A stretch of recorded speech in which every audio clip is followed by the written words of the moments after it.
पावन क्रम में हम सभी लोग प्रतिदिन एक भक्त चरित्र का श्रवण करते हैं, उनका स्मरण करते हैं, उनका ध्यान करते हैं और उसके बाद भागवत की कथाओं में हम सब थोड़ा बहुत अवगाहन करते हैं। इस भागवत जो भगवान श्री कृष्ण का साक्षात स्वरूप है, वांग्मय स्वरूप है, उस विराट सागर में भी हम लोग थोड़ा बहुत गोते लगाते हैं।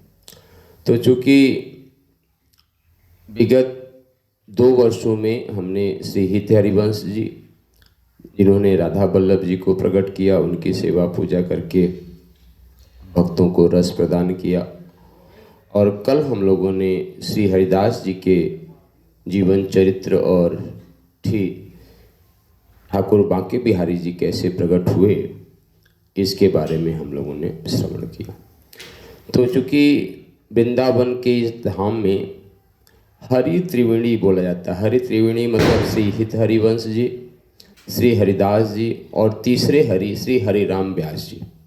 तो यदि 2 संतों का हमने चिंतन कर लिया, श्री हित हरिवंश जी और श्री हरिदास जी, तो यदि श्री हरिराम व्यास जी को छोड़ दें तो ये जो हरि त्रिवेणी है यह छूट जाती है। तो आज हम लोग परम पूज्य श्री हरिराम व्यास जी के बारे में जो बड़े दिव्य सत्य थे, और हमने कहा कि जितने भी ये हमारे संत महात्मा हुए हैं, इनकी सबकी अपनी अपनी एक पद्धति थी, सबका अपना अपना एक विशेषण था, विशेषता थी, और उसी ढंग से जो है वह सेवा पूजा किया करते थे।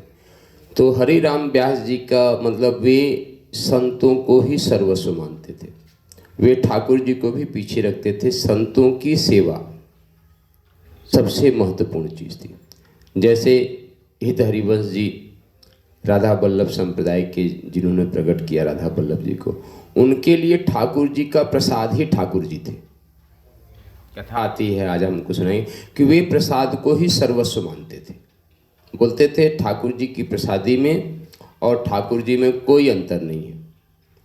और ऐसी कई लीला इस वृंदावन धाम में श्री हित हरिवंश जी ने किया।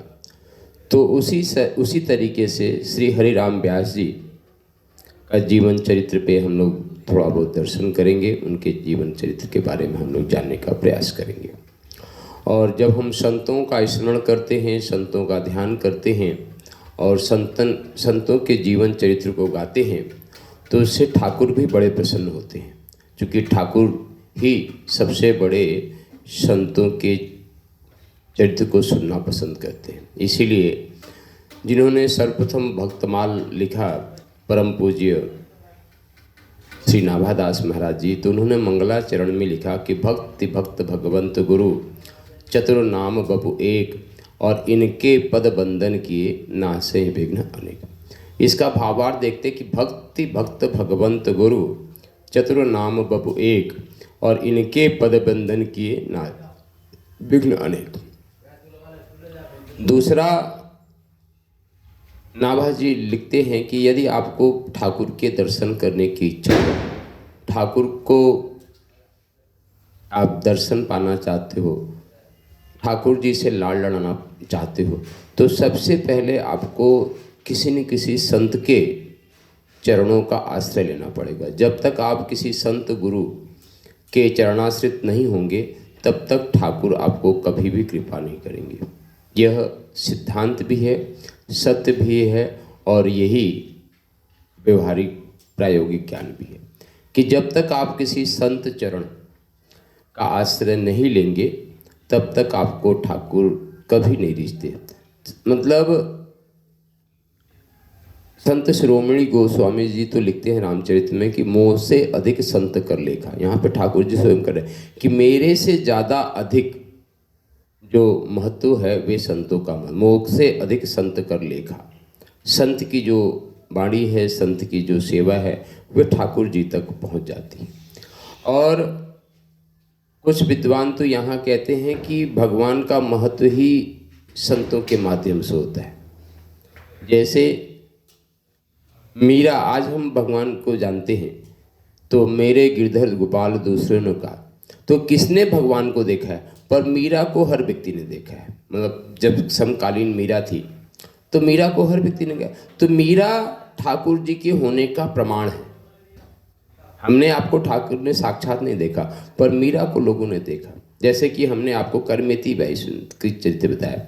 करमेती बाई को साक्षात इसी वृंदावन धाम में लोगों ने देखा।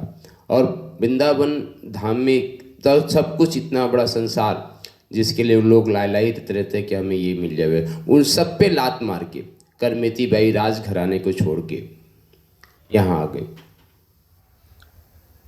रत्नाबाई की चरित्र हम लोगों ने सुना कि राजमहल को उन्होंने ठोकर मार दिया और संतों के बीच में जाके रहने लगी। तो ये संत प्रमाण है ठाकुर के होने का, ठाकुर के ऐश्वर्य के होने का। तो इसीलिए संतों का जो है, यदि आप ठाकुर का प्रेम, ठाकुर का लाड़ लड़ाना चाहते हैं तो संतों के चरणारविंद में को आश्रय लेना यह अनिवार्य है। और यही हम सबकी साधना पद्धति कहती है। तो ऐसे ही एक दिव्य महान पूज्य रसिक आचार्य, चूँकि वृंदावन हमने बताया कि वृंदावन क्या है, रस की भूमि है। रसो वैसह ऐसा ठाकुर जी का स्वरूप है। तो और वृंदावन में रस के आचार्य हुए। रस मतलब प्रेम के आचार्य, भक्ति के आचार्य। वृंदावन भक्ति की भूमि है, लीला भूमि है ठाकुर का। और आज भी यहाँ पे ठाकुर हमारे श्री कृष्णचंद्र ठाकुर और हम सब की लाडली प्यारे सी राधा रानी आज भी यहाँ के रसिकों में वे अपनी लीला का रसास्वादन अपने रसिकों को कराती। तो ऐसे ही जो हरिराम व्यास जी थे, ये मूलतः ओरछा के रहते थे। ओरछा यहाँ से बहुत दूर नहीं है, यहाँ से झांसी के पास दतिया के स्थान पे एक बहुत सुंदर सा है। और आज भी वह ओरछा वहाँ पे है। वहाँ पे एक माता का सिद्धपीठ भी है और आज भी जागृत है। और आज भी ओरछा को राजा राम के बारे में से जाना जाता है। आज भी भगवान श्री राम की साक्षात मूर्ति ओरछा के जो मधुकर शाह जी वहाँ के नरेश थे, उनके जो पूज्य ठाकुर थे वे राजा राम जी थे। और आज भी उसकी एक अलग कहानी है, कभी हम मधुकर शाह जी के चरित्र के बारे में चिंतन करेंगे। वे भगवान श्री राम के बहुत बड़े सेवक थे और भगवान राम के ही बहुत बड़े सेवक नहीं थे मधुकर शाह जी। वे संतों के और संतों के पहचान, जो संतों की पहचान होती है कि गले में माला हो, उर्धपुंड तिलक हो, तो इसके वे बहुत बड़े रसिक थे, बहुत बड़े रसिक। और एक प्रसंग आपको मधुकर शाह जी के बारे में बता देते कि वह इतने बड़े संत सेवी थे, संतों की सेवा करते थे कि यदि किसी की भी व्यक्ति के मस्तक पर ऊर्ध्वपुंड तिलक, ऊर्ध्वपुंड मतलब जो रामानंदी तिलक होता है, और गले में कंठी, तो उसको वे साष्टांग दंडवत प्रणाम करते थे। जबकि एक ओरछा नरेश थे, वे राजा थे। तो हर समाज में, हर घर में होता है कि कुछ लोग जलने वाले भी होते हैं। तो एक दिन कुछ विधर्मी तो नहीं कहेंगे, उनके कुछ लोग थे, उन्होंने कहा कि आज राजा जी की जो है, राजा साहब की संतों के प्रति जो निष्ठा उसकी परीक्षा लेते हैं। तो उन्होंने क्या किया कि उन्होंने एक गधा पकड़ा और गधा को पकड़ के गधे को बढ़िया जो है ऊर्ध्वपुंड तिलक लगा दिया और गले में जो है तुलसी की माला लटका दी। और जिधर से ओरछा नरेश जी गुजरते थे उसके सामने में जो है उन्होंने उस गधे को खड़ा कर दिया। और जैसे ही ओरछा नरेश ने देखा कि ऊर्ध्वपुंड तिलक और गले में तुलसी की माला, तो उनको ये मतलब नहीं था कि गधा है कि संत है कौन है। उन्होंने तो साक्षात जो है दंडवत प्रणाम किया ऊर्ध्वपुंड तिलक को, और मतलब जो है और प्रणाम करके साक्षात उसको भोग लगाया, सब कुछ किया। और तिलक की निष्ठा इतनी बड़ी थी कि एक बार कथा आती है, अब प्रसंगवश कहना पड़ रहा है क्योंकि भाव रुक नहीं रहा, कि उस समय अकबर का राज्य था। अकबर ने अपने सभी राजाओं को, जहाँ तक उसकी रियासत थी, सभी राजाओं की एक बैठक बुलाई थी, यहीं आगरा के पास जो फतेहपुर सीकरी में जहाँ पर उनका दरबार लगता था, यहीं की बात है। तो सभी राजा पधारे और सभी बैठक में सम्मिलित हुए। तो मधुकर साहब भी और अन्य राजा भी अपना, चूँकि वे दीक्षित थे, और उसमें राजा भी संतों से दीक्षा लिया करते थे, गुरु धारण किया करते थे, तो ऊर्ध्वपूर्ण तिलक लगा के और बढ़िया तुलसी की माला पहन के राज दरबार में उपस्थित हुए थे। ये बात अकबर को नागवार गुजरी। उसको अच्छा नहीं लगा कि उसके दरबार में कोई हिंदुओं का चिन्ह पहचान, माथे पे तिलक, गले में कंठी और ऐसा। तो उसने एक फरमान जारी किया कि कल के बैठक में कोई तिलक और कंठी माला धारण करके आएगा तो उसका जो सर है वे धड़ से अलग कर दिया जाएगा। ये फरमान जारी किया। मधुकर शाह जी गए अपने जहाँ पे उनका रात्रि का निवास था, और काफ़ी चिंतन मंथन मन में हुआ, वो जिसको बोलते हैं उथल पुथल तो था ही, कि अकबर ने ये फरमान सुनाया है कि कल कोई मस्तक पर तिलक और गले में कंठी धारण करके बैठक में नहीं आएगा, नहीं तो उसका सर जो है धड़ से अलग कर दिया जाएगा। रात भर चिंतन मंथन करने के बाद मधुकर शाह जी इस निष्कर्ष पे पहुँचे कि वह मस्तक से किस काम का जिसपे कि भगवान का तिलक न हो, भगवान का स्वरूप न हो। कोई बात नहीं, गर्दन, सर जो है हमारा धड़ से अलग हो जाएगा, पर हम तिलक का परित्याग नहीं करेंगे, तिलक तो धारण करेंगे। और चरित्र में आता है कि प्रतिदिन की अपेक्षा उस दिन मधुकर शाह ने ज़्यादा बड़ा, मतलब ऊर्ध्वपूर्ण में होता है कि लाल रंग का यहाँ पे श्री लगाते हैं और बगल में पीले रंग का 2 चंदन लगाते हैं, जो रामानंदी तिलक का स्वरूप होता है कि यहाँ पे लाल श्री और उसके बगल पीला पीला रामानंदी। तो उन्होंने अन्य दिन की अपेक्षा उस दिन ज़्यादा बड़ा लाल रंग का श्री भी लगाया और पूरा माथा जो है चंदन से भर लिया, और भर के मोटी मोटी कंठी पहन के और दरबार में पहुँच गए। जैसे ही दरबार में पहुँचे, सभी क्षत्रिय राजा भी थे, वे पहुँच के अपने अपने स्थान को ग्रहण कर लिया।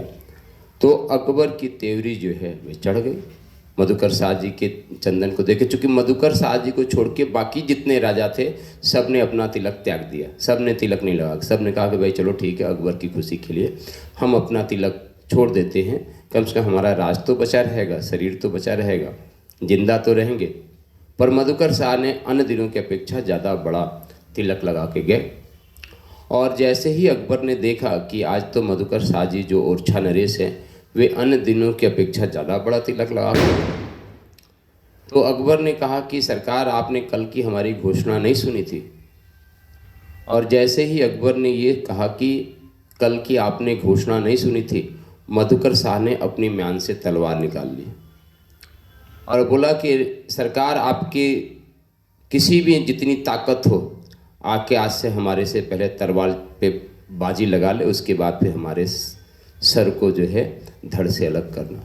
और जैसे ही आवेश में आके मधुकर शाह ने तलवार निकाली, और उनके ऊर्जा का ये प्रवाह था कि जितने भी क्षत्रिय राजा थे सबको जोश जग गया, सारे क्षत्रिय राजाओं के अंदर जोश आ गया। सब ने अपना तलवार निकाल के बाहर कर लिया कि जिसके बाजुओं में ताकत है मधुकर शाह के सर को धड़ से अलग करने का, आ जाओ मैदान में।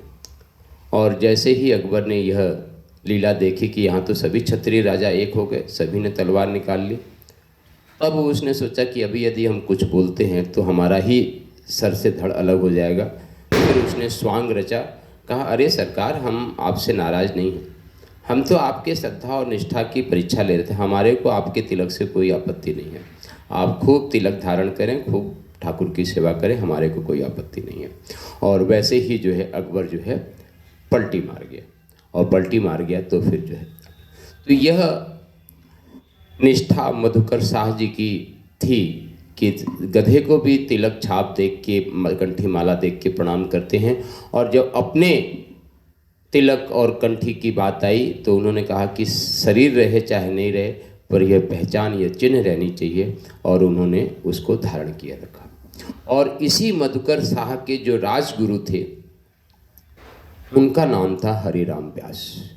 हरिराम व्यास जी मधुकर शाह के ही राजगुरु थे, मतलब ओरछा नरेश के जो राजगुरु थे उनका नाम था मधुकर शाह। और उस समय आसपास के जितने भी रियासत थे, मतलब जितने भी राजा थे, 50 राजा के से ज़्यादा, सब के वे गुरु हरिराम व्यास जी थे, मतलब प्रकांड विद्वान। चारों वेद, सारे उपनिषद, पुराण, सबके पूर्ण मर्मज्ञ जो है हरिराम व्यास जी थे। पूरी तरीके से मतलब ज्ञान में डूबे हुए। और हरिराम व्यास जी थे। ढेर सारे लोग अपनी समस्याओं का समाधान पाने के लिए हरिराम व्यास जी के पास आते थे। और जिस तरफ भी, चूँकि चारों तरफ के होता है ना कि जितने भी रियासतें थी, जितने भी राजा थे, 50 से ऊपर राजा, सब जो है हरिराम व्यास जी को अपना गुरु मानते थे। और गुरु मानने के साथ में कि जब हमारे को ज़्यादा मान बड़ाई मिलने लगती है तो एक रोग पैदा हो जाता है, जो हो जाता है अहंकार का रोग। तो यहाँ पे ज्ञान का भी अहंकार होता है, धन का भी अहंकार होता है, अपने शरीर के बल का भी अहंकार होता है। तो शरीर में बल होना तो अच्छी बात है, पर उस बल का अहंकार होना ये आपके पतन का कारण बनता है। ज्ञान होना अच्छी बात है, पर ज्ञान का अहंकार होना आपके पतन का कारण है। धन होना अच्छी बात है, पर धन का अहंकार होना गलत बात है, वह आपके पतन का कारण बनता है। तो वैसे हरिराम व्यास जी का जब चारों तरफ सम्मान होने लगा, चारों तरफ हो गया, तो उनको भी अहंकार हो गया कि हमारे से बड़ा कोई ज्ञानी तो है नहीं। और आसपास के जितने भी विद्वान मूर्ति अपने को मानते थे, हरिराम व्यास जी ने शास्त्रार्थ में सबको हरा दिया था, सबको हरा दिया था। मतलब चक्रवर्ती, दिग्विजयी ज्ञान में वह बनना चाहते थे। तो आज से नहीं, अनादिकाल से जो है काशी, जो है काशी विश्वनाथ की नगरी, वह विद्वानों की नगरी है। और जो काशी के विद्वानों पे फतह हासिल कर लेता है, उसी को चक्रवर्ती, दिग्विजयी, ज्ञानी पुरुष माना जाता है। ऐसी भारत की सनातन परंपरा रही। तो हरिराम व्यास जी ने भी सुना कि इधर तो हम अपने परिक्षेत्र का, जो बुंदेलखंड का मालवा एरिया कहलाता है, ये जो झांसी वाला क्षेत्र है, ये बुंदेलखंड का पूरा मालवा एरिया बुंदेलखंड का कहलाता है। तो यहाँ के तो सभी रियासतों के ये राजगुरु थे ही, यहाँ तो कोई इनको हराने वाला था नहीं। तो इनके मन में चिंतन मंथन आया कि चलो काशी चलते हैं, और काशी के विद्वानों को हरा दिया तो हम दिग्विजयी, मतलब विद्वानों में हमारी गिनती होने लगेगी। तो इस भाव से जो है ये ओरछा से प्रस्थान करके काशी पहुँचे। और यहाँ के नरेश थे तो पूरे काशी में जो है डुगडुगी भी पिटवा दी गई, मुनादी भी करवा दी गई कि जो है चक्रवर्ती सम्राट मधुकर साहब के राजगुरु हरिराम व्यास जी आ रहे हैं, और काशी के विद्वानों से जो है वे शास्त्रार्थ करेंगे और उनको हराने के बाद है। तो सभी विद्वानों ने जब बात काशी की सुनी, वे जानते भी थे कि मधुकर साहब वास्तव में बहुत बड़े विद्वान हैं, चारों वेदों, सारे उपनिषद, पुराणों की ज्ञाता है। तो सबके मन में जरूर शंका थी कि यदि हार गए तो काशी की बदनामी होगी, काशी के जो हमारे सर्वे सर्वा है काशी विश्वनाथ जी की, उनकी बदनामी होगी।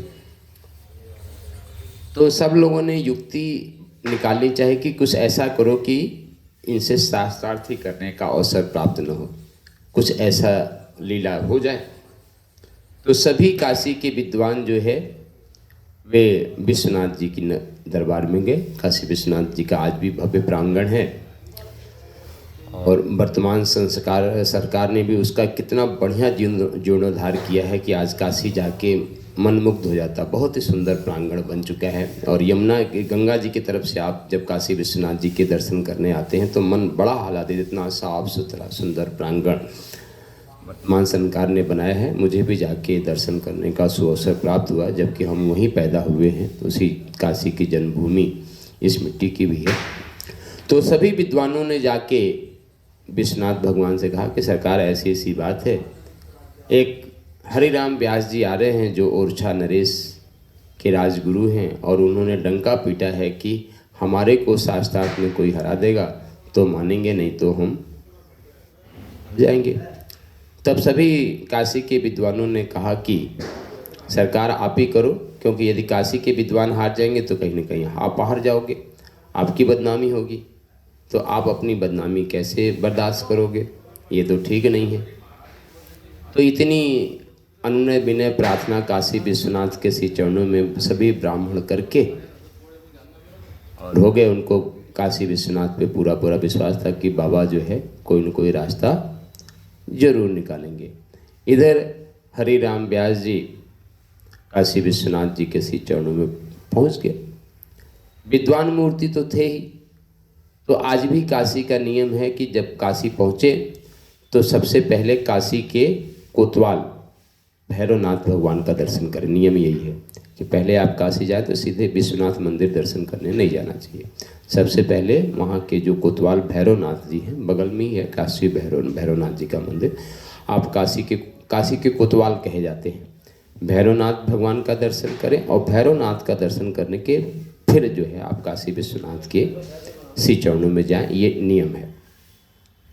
तो वैसे ही हरिराम व्यास जी भी गए और भैरवनाथ जी का दर्शन किया। भैरवनाथ जी का दर्शन करने के बाद बढ़िया विश्वनाथ जी का रुद्राभिषेक किया। भगवान शिव को अभिषेक बहुत ज़्यादा पसंद है। अभिषेक मतलब दूध से अभिषेक, जल से अभिषेक, कई प्रकार के पदार्थों से भगवान का अभिषेक किया जाता है। तो हरिराम व्यास जी ने विधिवत अभिषेक किया। अभिषेक करने के बाद पूरा गर्व से भरे हुए बाहर निकले कि कोई ब्राह्मण देवता मिलेगा तो उससे हम शास्त्रार्थ करेंगे। तो जैसे ही काशी विश्वनाथ जी का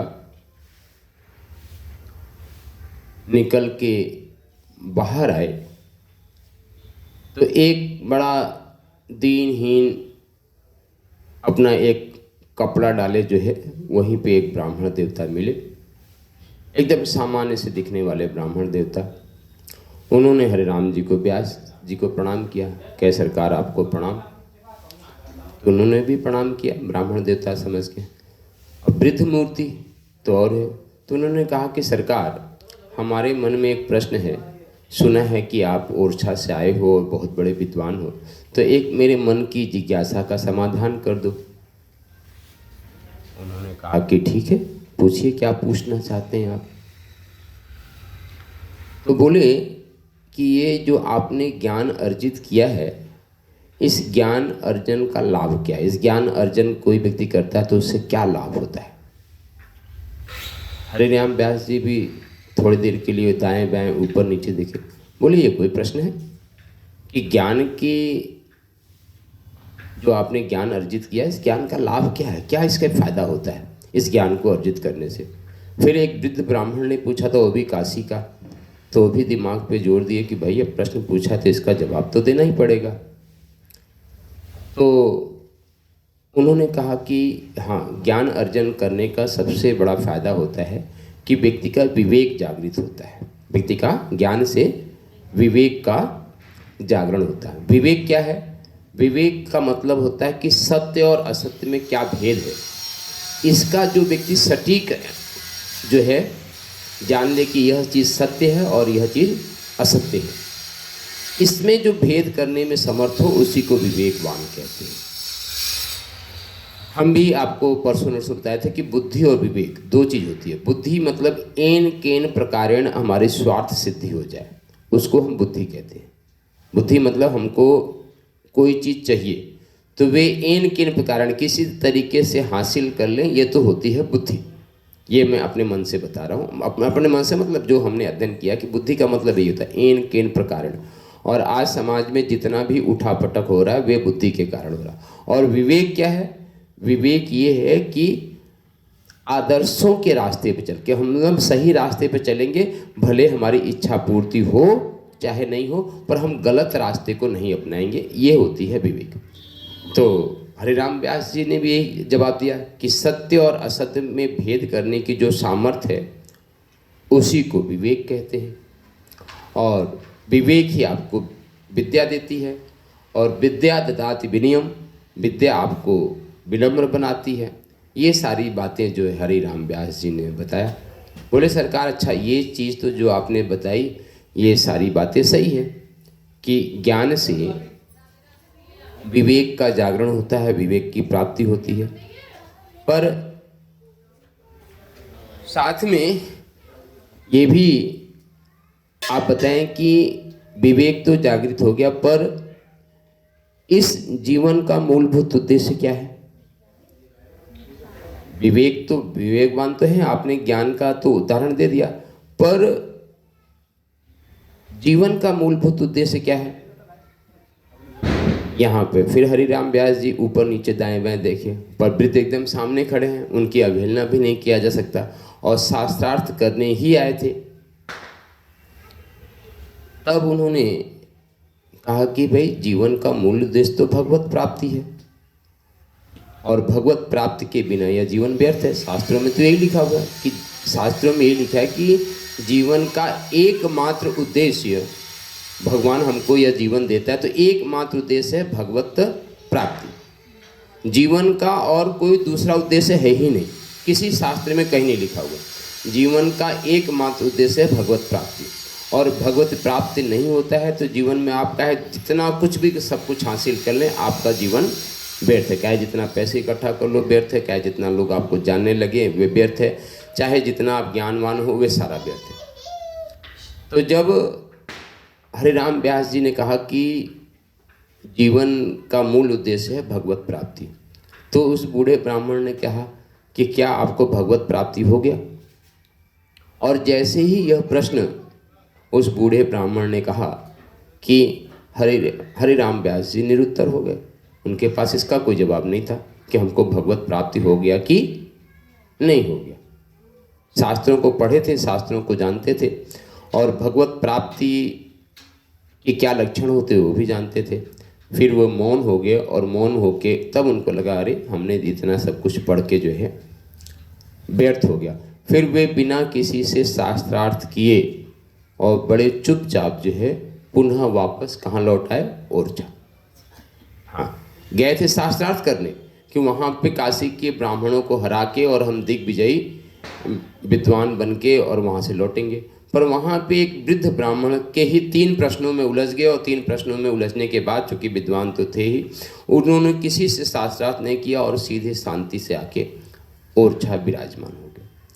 और ओरछा जब से आए तब से जो है वह उस तरीके से प्रसन्न, उस तरीके से आनंदित नहीं रहा करते थे जैसे पहले रहा करते थे। पहले तो ओज था, तेज था, एक अहंकार का दर्प था कि हम ओरछा नरेश के कुल गुरु हैं, और ओरछा नरेश नहीं आसपास के सभी राजाओं के कुल गुरु हैं, ऐसा एक दर्प था, एक ऐसा अहंकार था। समय का प्रवाह चलता चला गया। देखो कुछ मर्यादाएं हैं जो अभी हम आगे आपसे निवेदन करेंगे। वे चाहते तो उनके मन में वैराग्य जागृत हो गया, वहीं से कहीं और दूसरी जगह हिमालय चले जाते, कहीं और चले जाते, पर नहीं, वे वहाँ से सीधे ओरछा आए।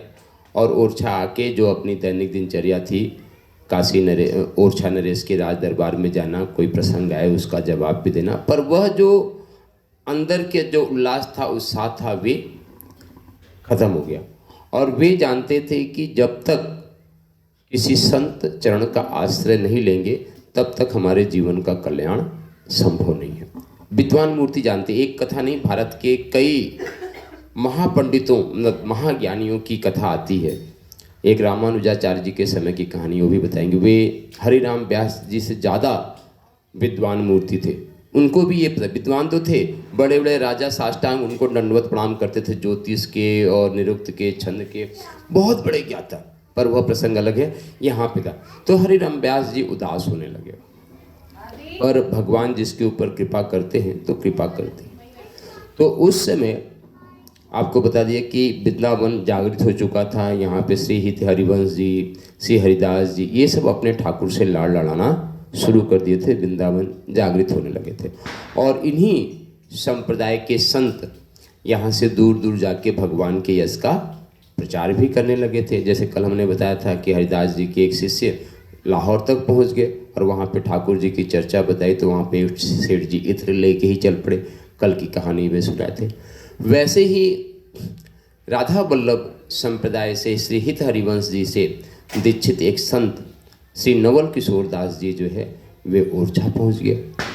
और ओरछा पहुंच गए तो उन्होंने, ओरछा में भी आज एक बहुत ही सुंदर बेतवा नदी बहती है, बहुत ही आज भी बहुत ही सुंदर और कलकल निनाद करते हुए बहुत ही सुंदर छवि है। कभी आप ओरछा जाएं तो देखेंगे। और ओरछा के भगवान श्री राम आज भी जीवंत और जागृत हैं, बहुत ही सुंदर जगह है। तो जाके वे बेतवा नदी के किनारे एक अपना झुरमुट में, चूँकि ब्रज के संतों को निकुंज में रहने की आदत है, तो उन्होंने अपना एक छोटा सा देखा निकुंज और वहीं पर अपना वास करने लगे। और ब्रज के संतों को क्या कुछ चना चबैना मिल जाए और ठाकुर जी का सतत चिंतन करते रहना, उनका नाम जप करते रहना, यही क्रम होता है ठाकुर जी का। तो नवल किशोर दास जी भी पहुंच गए ओरछा, वहाँ पे राजा राम का दर्शन किया और आके अपनी एक कुंज में जो है भजन साधन करने लगे। धीरे धीरे जब कहीं फूल खिलता है तो उसकी सुगंध भी दूर तक जाती है। नवल किशोर दास जी की भी सुगंधी पहुँचने लगी, ढेर सारे लोग आके उनसे सत्संग करने लगे। सत्संग करते करते उनकी चर्चा परिचर्चा राजमहल तक भी पहुंची कि ऐसे एक वृंदावन से संत आए हुए हैं, बड़े दिव्य संत हैं, ठाकुर जी की बड़ी सुंदर सुंदर लीला सुनाते हैं, पदों का गायन करते हैं, हमेशा ठाकुर जी के चिंतन में ही डूबे रहते हैं। जब यह बात हरि राम व्यास जी ने सुना तब उनके मन में भी चटपटी आई कि भाई यदि इतना सुंदर कोई संत आए हुए हैं तो चल के दर्शन करना चाहिए। और ये ध्यान रखिए कि संतों का महत्व विद्वानों से ज़्यादा होता है। कोई विद्वान है, कोई ब्राह्मण है, उसके लिए सम्मान की बात है, पर संत उनसे ऊपर है।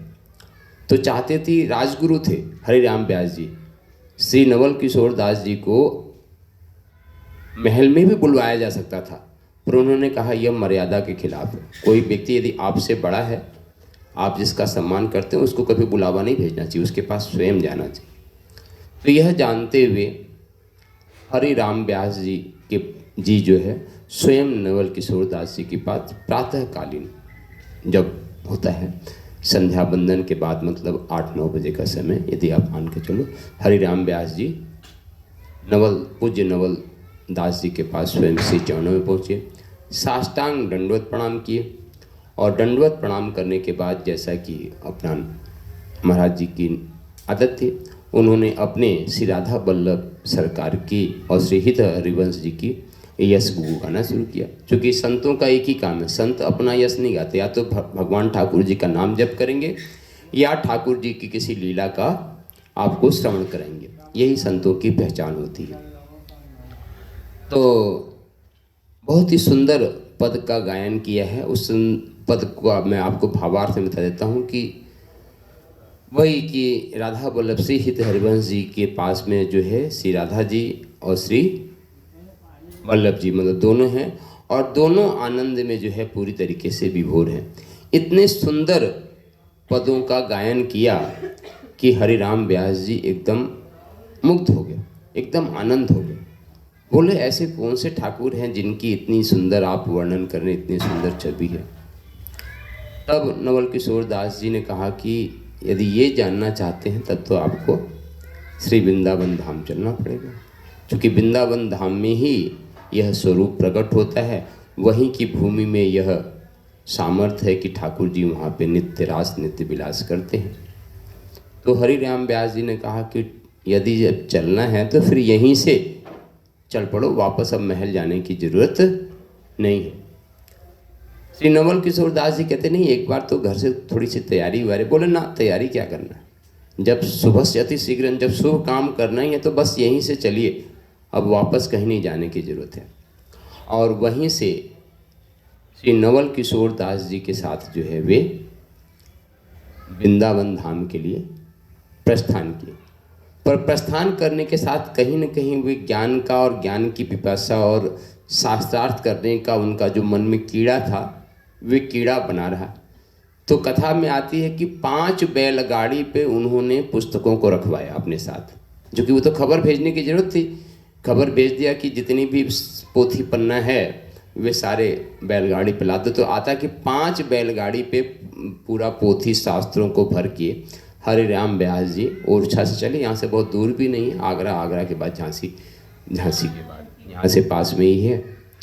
तो वहाँ से श्री नवल किशोर दास जी के पास जो है चल के जो है श्री वृंदावन धाम को चल दिए। वहाँ पे चलते चलते जो है, अब यहाँ पे बहुत ध्यान से सुनेगा, बड़ा महत्वपूर्ण मोड़ है। और यहाँ पे पहुँचे श्री वृंदावन धाम, हमने आपको बताया था कि उस समय वृंदावन के जितने भी ठाकुर थे उस समय कोई पक्का महल एक भी नहीं था वृंदावन धाम में, जिस समय की बात है।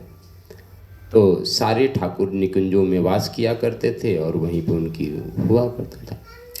तो उनको पहुँचते पहुँचते मतलब कई दिन लगे होंगे, पर जिस समय वे वृंदावन धाम पहुँचे तो लगभग मध्यकालीन दोपहर का समय हो रहा था और ठाकुर जी को राजभोग जो है लगना था। तो नवल किशोर दास जी चूँकि राधा वल्लभ संप्रदाय से श्री हित हरिवंश जी के शिष्य थे, तो सीधे हित हरिवंश जी के श्री चरणों में हरिराम व्यास जी को लेके आए। और हरिराम व्यास जी के मन में इतनी चटपटी मची थी कि कैसे जो है पहले सत्संग हो जाए, पहले हो जाए। तो उस समय जो है हित हरिवंश जी जो है रसोई में ठाकुर जी के राजभोग की सेवा कर रहे थे। राजभोग की मतलब तैयारी कर रहे थे अपने हाथों से, और चूल्हा जला के उस पर कुछ पका रहे थे। तो नवल किशोर दास जी जाके रसोई में गए और रसोई में जाके दंडवत प्रणाम करके बोले कि सरकार ऐसे ऐसे ओरछा के कुल गुरु आए हुए हैं और वह आपसे मिलना चाहते हैं। तो हित हरिवंश जी ने बोला कोई बात नहीं है, इतनी दूर से चल के आए हैं, उनको बोलो थोड़ा सा विश्राम करें, यमुना महारानी में स्नान ध्यान करें, उसके बाद हम ठाकुर जी की राजभोग सेवा करके फिर बैठते हैं, फिर राजभोग पहले पाएंगे, उसके बाद इत्मीनान से चर्चा करेंगे, इतनी दूर से चल के आए हैं तो। और जाके जब यह बात नवल किशोर जी ने हरिराम व्यास से कही तो बोले सरकार इतना इंतजार, यहाँ आने के बाद भी इतना इंतजार करना पड़ेगा तो बड़ा मुश्किल काम है। इतनी चटपटी मची थी। तो उनके मन की तीव्रता को देख के नवल किशोर दास जी ने कहा कि ठीक है आप ही चल पड़ो रसोई में आप ही मिल लो गुरुदेव भगवान से। और जब जाके हरिराम व्यास जी दंडवत प्रणाम किए तो उस समय श्री हित हरिवंश जी ठाकुर जी की पूरी सेवा में तल्लीन थे, पूरी तरीके से मस्त थे। तो उन्होंने अपने मन की जिज्ञासा को प्रकट करना चाहा तो हित हरिवंश जी ने कहा कि अच्छा थोड़ी देर रुकिए। तो उन्होंने क्या किया कि दाल की बटलोई को निकाल के नीचे रख दिया और अग्नि को बुझा दिया।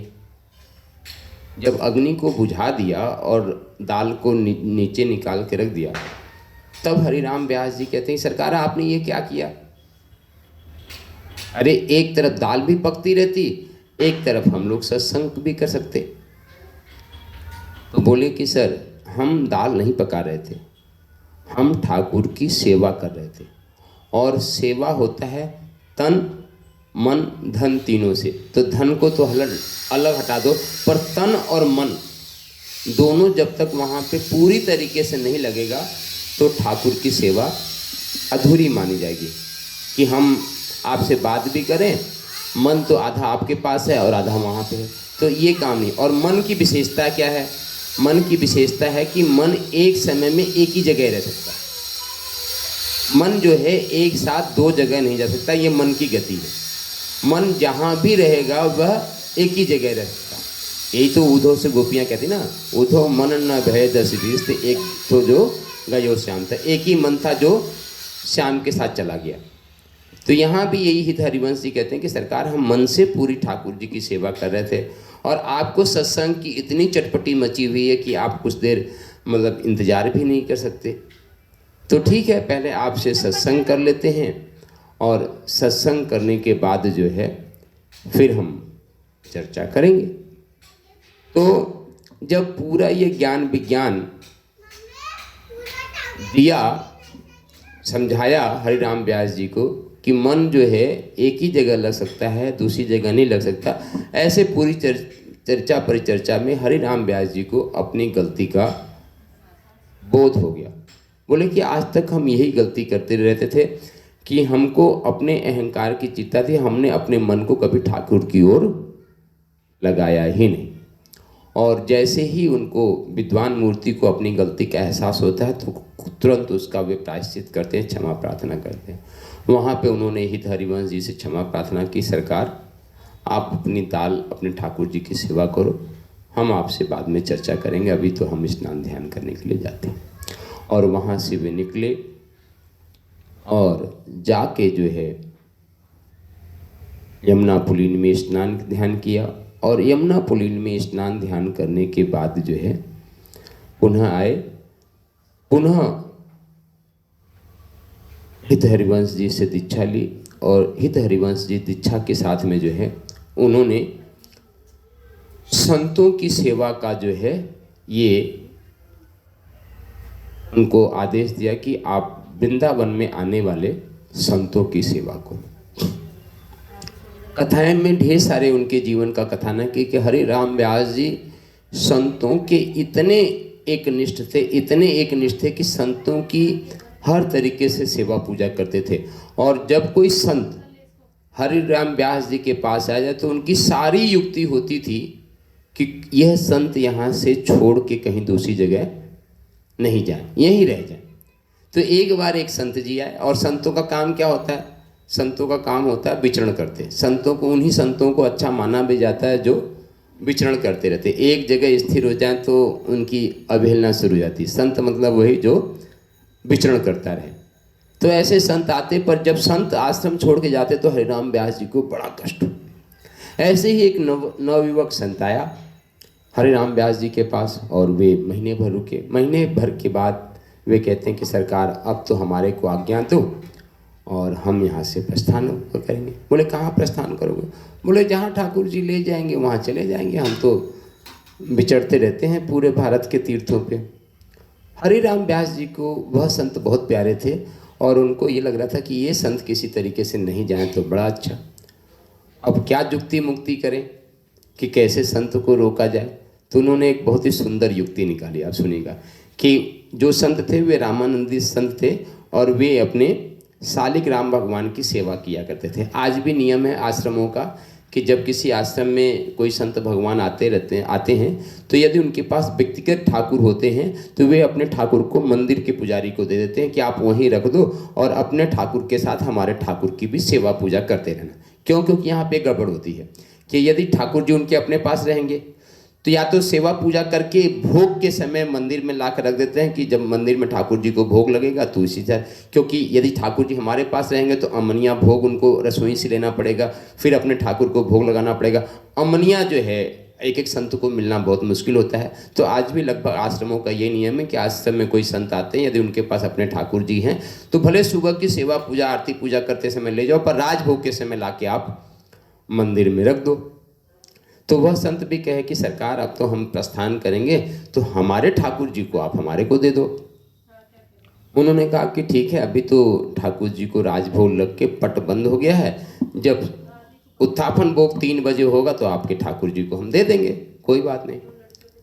तो यहाँ पे हरिराम व्यास जी ने एक उक्ति सोची कि एक छोटी सी चिड़िया के बच्चे को, चूजे को जो है लेके, और उनकी बहुत ही छोटी सी पोटली थी, डिबिया थी, जिसमें वे अपने ठाकुर जी को रखते थे। तो ठाकुर जी की उस डिबिया में एक छोटी सी चिड़िया के बच्चे को, चूजे को लाके बंद करके और रख के, और जब वो जाने लगे तो वे पकड़ा दिया। संत भी सरल थे, उन्होंने सोचा कि हमारे ठाकुर जी इसमें बैठे हैं, वे उन्होंने निकाला और निकाल के जो है अपनी झोली में डाल लिया कि ठाकुर जी इसमें है ही है। और वे वहाँ से निकले। उत्थापन 3 बजे की बात है। वे निकले और कुछ दूर आए थे यमुना पुलिन के सामने कि शाम की संध्या आरती का समय हो गया। जब संध्या आरती का समय हो गया तो सोचो चलो ठीक है, अपने ठाकुर जी की संध्या आरती कर देते हैं। और जैसे निकाला और अपनी उस डिबिया को खोला, और डिबिया को खोलते हुए चूजा का बच्चा उड़ के वृंदावन की तरफ उड़ गया। अरे हमारे ठाकुर जी तो उधर उड़ गए, बड़े मुश्किल। तो वे दौड़े दौड़े जो है फिर पहुँचे आश्रम पे।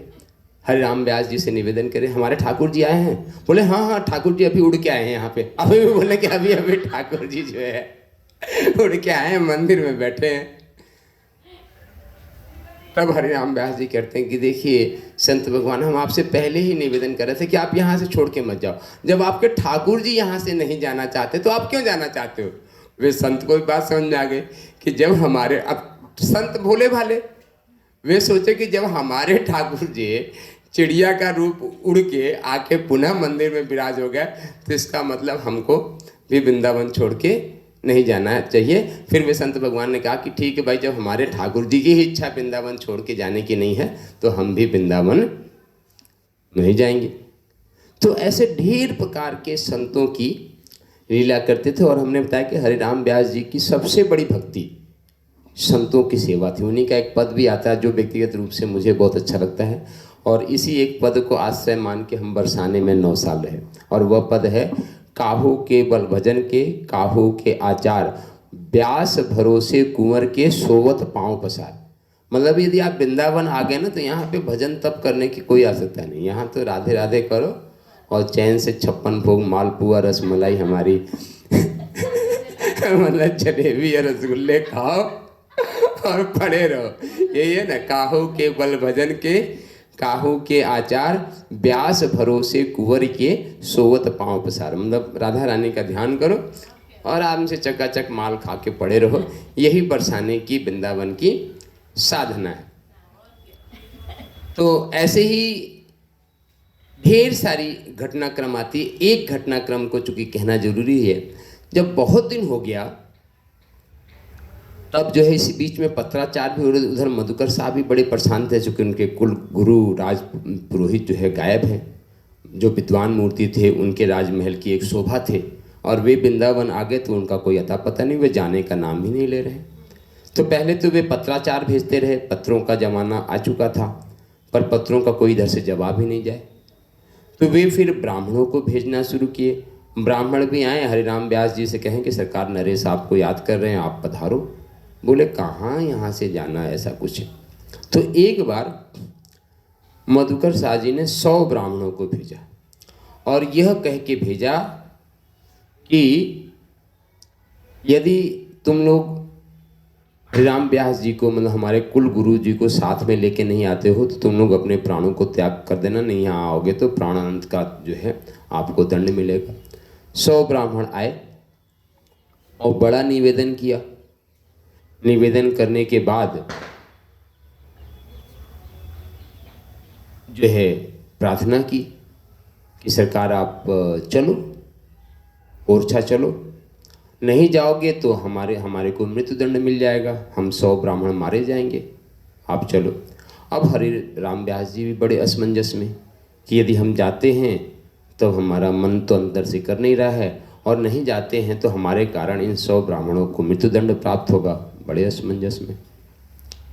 तो एक दिन एक भगवान की लीला हुई, कैसे है, ठीक है भाई हम चलेंगे तुम्हारे साथ, पर चलेंगे तो कम से कम एक बार गुरुदेव भगवान के और राधा वल्लभ जी के दर्शन तो करके चलें। तो उन्होंने कहा ये इसमें तो कोई आपत्ति नहीं है, चलिए हम लोग दर्शन करने चलते हैं।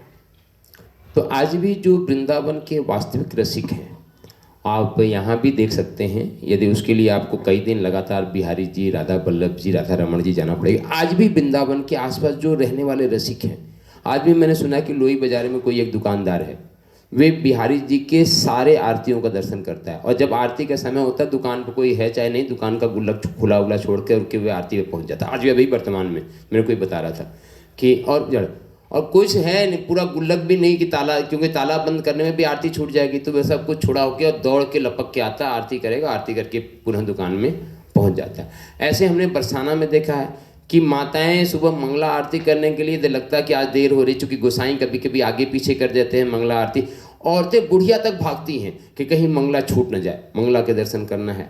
आज हम तो स्वयं वहाँ चूँकि बरसाना में ये सब चीज़ें देखना है।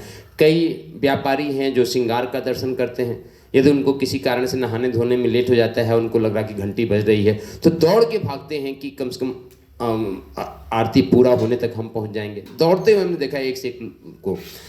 तो उस दिन भी कुछ ऐसा हुआ कि जैसे ही हरे राम व्यास जी जा रहे थे कि देखा कि भक्त ठाकुर की राजभोग आरती हो गई और पट बंद हो गया। तो बीच में ही एक मेहतरानी जो है वे ठाकुर राधा वल्लभ जी के राजभोग को लेके आ रही थी। हरि राम व्यास जी ने पूछा कि ठाकुर जी का राजभोग आरती हो गई? बोले हाँ हाँ आरती भी हो गई और वो तो पट भी बंद हो गया। बड़े असमंजस में। बोला ने तू क्या नहीं लिया? बोली मैं तो प्रसादी ले रखी हूँ। और प्रसादी क्या होता है कि प्रसादी को कपड़े से ढांक के रखा जाता है। उन्होंने डलिया की कपड़ा हटाया और देखा कि बढ़िया कढ़ी थी एक कटोरे में, और कटोरे में जो है एक ऊपर से जो है पकौड़ी दिख रही थी। बस उनको आव न दिखा न ताव दिखा, अपना कटोरे में हाथ डाला और वे जो पकौड़ी थी और लिया और गट से मुंह में डाल लिया।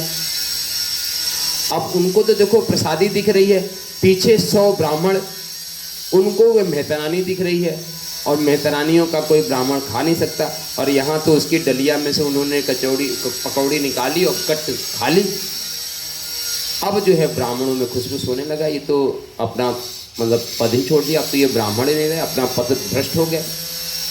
और जब ये देख लिया कि ये तो ब्राह्मण ही नहीं रहे, तब उन ब्राह्मणों को एक बहाना मिल गया कि चलो अब इनकी जरूरत नहीं, अब यहाँ चलो, इनको ले जाने से भी कोई मतलब नहीं है। चल के नरेश से कह देंगे, नरेश अब तो वे पथभ्रष्ट हो गए हैं, मेहतरानी के हाथ का खा पी लेते हैं, अब तो ब्राह्मण ही नहीं रहे। और जाके ऐसी शिकायत जो है राजा से कर देंगे। और 100 ब्राह्मण जो वहाँ से लौटे और सीधे जाके ओरछाई रुके, बीच में कहे रुके भी नहीं। हरे राम व्यास जी ने कहे एक पद भी गायन किया है, क्योंकि मेरा पूरा भाव कि एक पकौड़ा सारे संसार के जंजाल को छुड़ा दिए। कि एक पकौड़ा मेहतरानी का खाने से प्रसाद की 1 महीना में कि जो 100 ब्राह्मण पीछे पड़े थे, सारे जंजाल से मुक्ति मिली और ठाकुर जी का वास मिल गया। सारे ब्राह्मण जाके मतलब वहाँ ओरछा नरेश से कह दिए कि सरकार वो तो पथभ्रष्ट हो गए हैं और उनकी तो जो है अब लीला ही अपरंपार है, वे अब किसी काम के नहीं रहे, वो पथभ्रष्ट हो गए। चूँकि मधुकर शाह जी बड़े संत सेवी और बड़े ज्ञानी पुरुष थे, वे संतों की महिमा को जानते।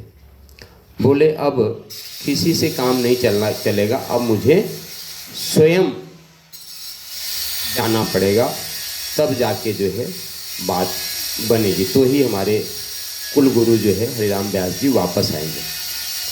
तो ओरछा नरेश स्वयं जो है आए इस वृंदावन धाम में।